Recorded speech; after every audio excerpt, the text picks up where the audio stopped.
Hello, everybody, and welcome to Libromancy, a podcast about the magic of books. I'm Josh, and today I'm going to be talking about Chosen, the fourth book in the Alex Verus series by Benedict Jacka. So let's reveal the magic of books. This is a good book.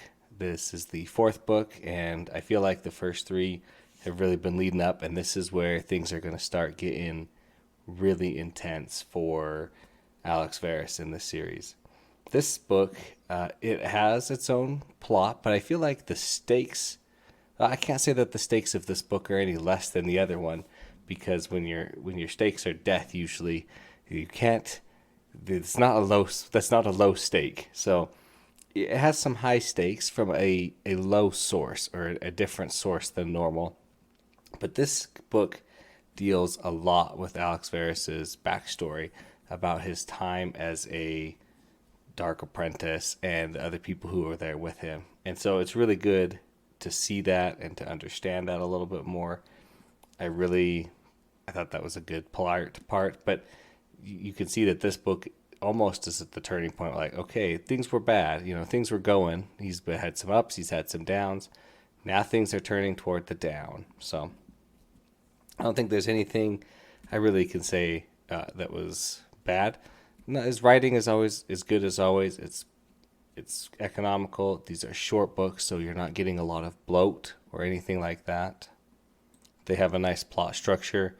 You have a little bit of an A and a B. You have your main thing, and then you have your side thing that's going on, and they both interact and mess with each other. So it's always good to see that.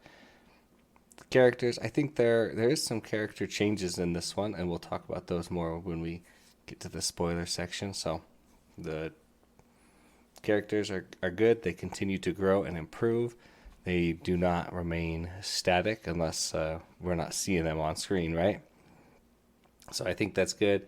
And, I ripped through this book real quick. It was a lot of fun.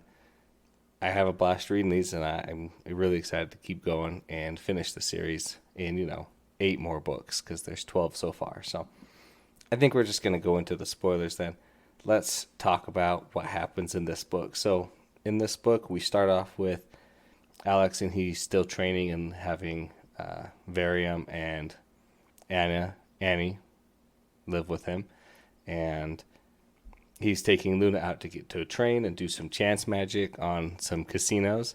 And he's like, it's never as much fun if you just know exactly what's going to happen. So I try to play without my powers. And it's like, okay, yeah, I can see that. You're in a bind. You'll go cheat and you'll get some money.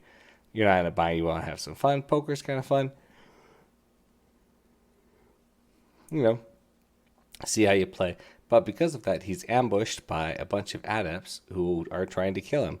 And he doesn't understand why or how. They're just like, you are a dark apprentice. We're going to kill you. And he's like, no, please, I'm not. And they actually get him, and they would kill him, except Luna comes in and saves the day. She's able to fight back with her whip, which is awesome. She's not slacking. Awesome stuff. It was really exciting. They go back home. He's attacked by them a couple more times. They blow up his building.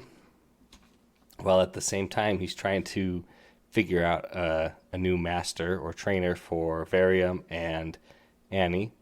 And he ends up sending Varium to be with the Keepers, who are kind of like the police force. They are not the council. They work for the council, but they're also separate from the council. So if you're worried about being attacked by the council like Varium and Annie are, the Keepers is a pretty safe place to be.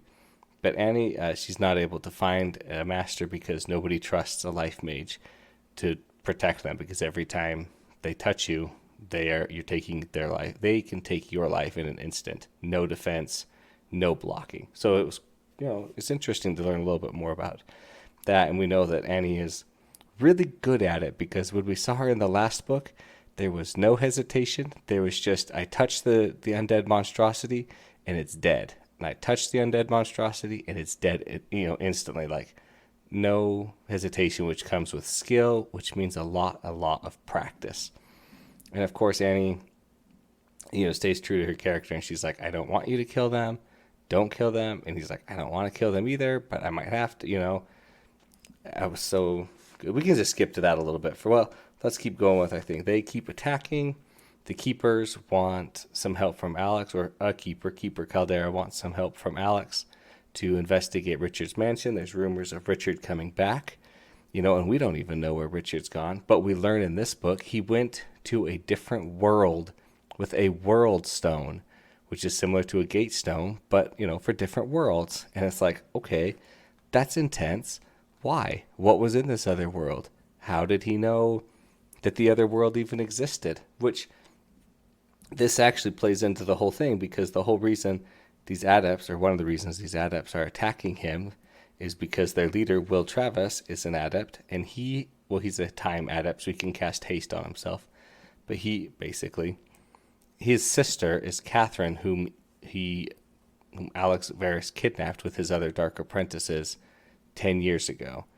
And then they brought her back, and she was tortured and then eventually killed to power the World Stone for Richard to cross over. But, just so intense. So there's some showdowns. There's a final showdown. Will dies. A lot of the other adepts die. Alex Verus, in my opinion, he gave them every chance to back out. He said, I don't want to fight you. I'm a good guy. Can you, talk to me and, look at the things I've done? Does this, yes, I made a bad decision, and I did cause the death of your sister, and I've been paying for it for 10 years, and I've been trying now. Does that excuse him? I don't know. Those are the tough questions in life. Can people change? Can we become better? Can we be forgiven for things that we've done that are not forgivable? Mainly death.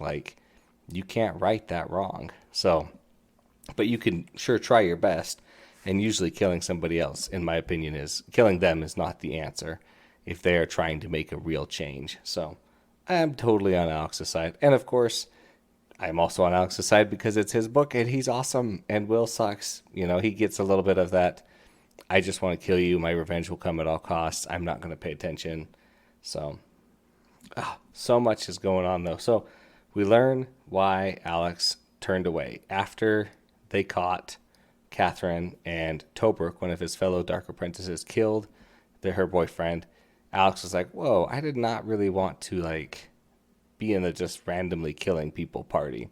And so he starts thinking and he starts doing stuff, and then he tries to escape, and Richard catches him, and then he goes off on his own. Later on, Tobruk comes after him and he ends up killing him. But we learn that Delio, or Rachel, and Shireen were best friends before. Then they apprenticed under Richard. Then Shireen started having second thoughts after Alex started having second thoughts. But Rachel was in too deep and she wouldn't back out of it. It's a little bit of the sunk cost fallacy here, where she's like, I don't want to give up what I have, what I've put in all this time and effort to get to where I am, to have this power. We're so close to being full dark mages. And Shireen's like, you don't get it. There's only going to be one.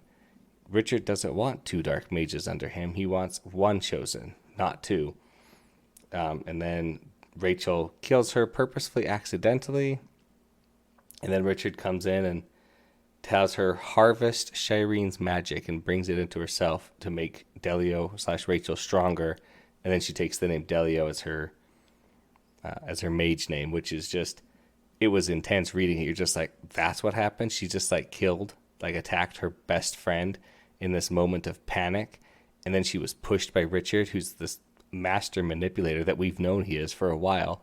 And he convinced her to harvest her. And, when you harvest someone, you take their magic and them into you. And so that's why Shireen is in the Elsewhere all the time and around Delio. But there's also something else that came in at the time of harvesting and is riding around in her body and making her, antagonizing her. So that is crazy. And we see all of this through Rachel's memories, thanks to the Elsewhere, which I love the Elsewhere. It's kind of like this little place where you can go, and it could be dangerous, but it's usually not, but sometimes it is, and we learn things. But then Delio pushes a dream / a memory back to Alex at the end of the book, and it's her welcoming Richard back. So he's back, and that's just oh, scary, scary, scary. What is going to go on? What's he going to do? It's crazy. So let's talk about the adepts again. I like their They're a group called the Nightsiders. It's a silly name, but that's what they do. They have a space guy who just pulls out guns and guns and guns, which is funny because it's like, why are you? I mean, I guess guns are effective against mages. Like they did kill a couple dark mages. They have a fire guy, and then they have a life drinker, and he really shows like why dark mages, why everybody's scared of life mages, because one touch, you're dead unless you're very, very strong, or a lot stronger than him at least. But the life drinker just goes crazy on the life. He's like, oh, that tasted good. I like that. I'm going to do some more. I'm going to try and get you. I'm like, he just wants to start killing everybody, even though that's not their plan. So, Alex is like, hey, these guys won't stop. I've tried. He lures them into the manor where Rachel and Cinder are kind of guarding it off and on. They have alarms set up. They come in and just like start wasting them. Alex fights Will on a one-on-one. He's like, look, I gave you every chance, like, and just totally beats him.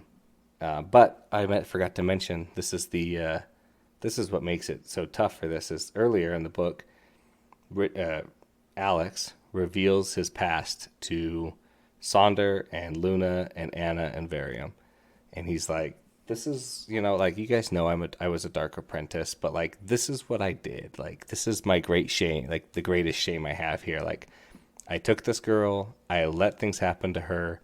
I tried to get her out and I couldn't. And then I ran and I never looked back. And then Sonder starts avoiding him, which is like, oh, Sonder, come on.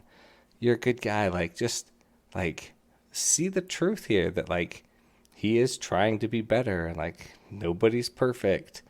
But hopefully we'll see more Sonder again, of course. Luna is like, well, I don't really care.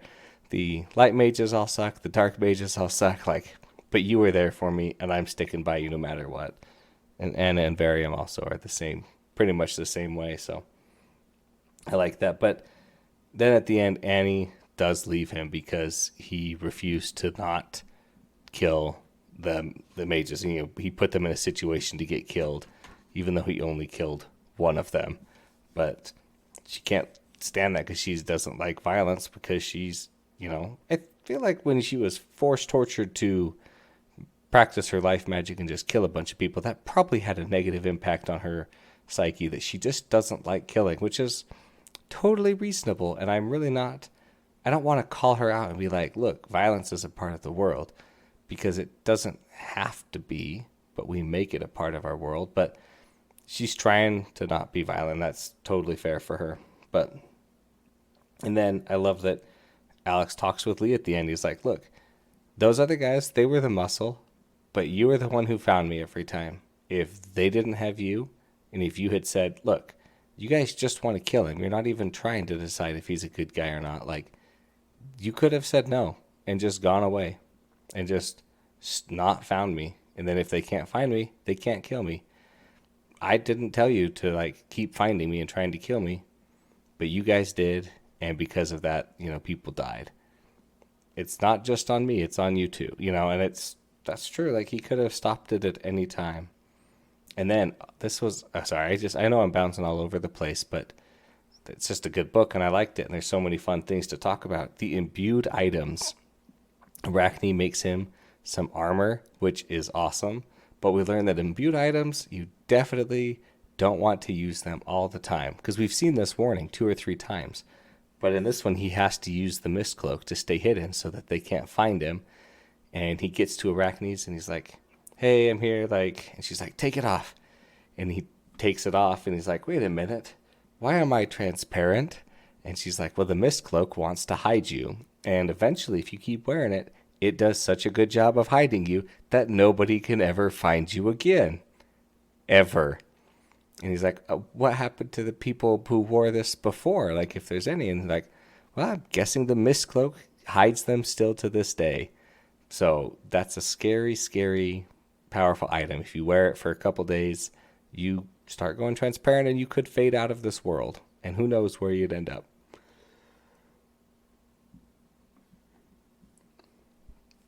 So that was pretty cool. But he got the armor and it fits him, and it lets him still be flexible. And it was nice to see him not be totally decimated and just destroyed in a physical confrontation by every hit that comes his way.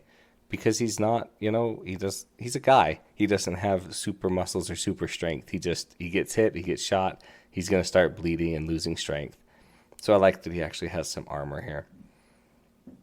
And, at the end, and like I said, Annie leaves him, Luna sticks with him, and Varium joins the Keepers. So I'm really excited to see where this is going next. Obviously, I hope there's more Annie, because she was kind of shaping up to be our next love interest, and I really want that. And spoilers, since this is I won't say spoilers, I'll just leave it at that. I'm really excited. I don't know what's going to happen next. This was an interesting book. We see Richard back. Is he going to get into contact with Alex? Is something going to try and bring him back to the dark side? Is he going to try and stick more to the light and go back to Levistus, which would be a crazy idea in anybody's book, because Levistus is psycho and just wants everybody to be a slave, basically. So, we'll see. But that's going to wrap up my discussion of Chosen by Benedict Jacka. Thanks for listening. Thanks to David Hillowitz for the intro and outro music. Of course, please, like and subscribe wherever you get your podcasts from. That's really helpful. And if you have any questions or comments, send those to libromancypod@gmail.com. And remember to reveal the magic of books.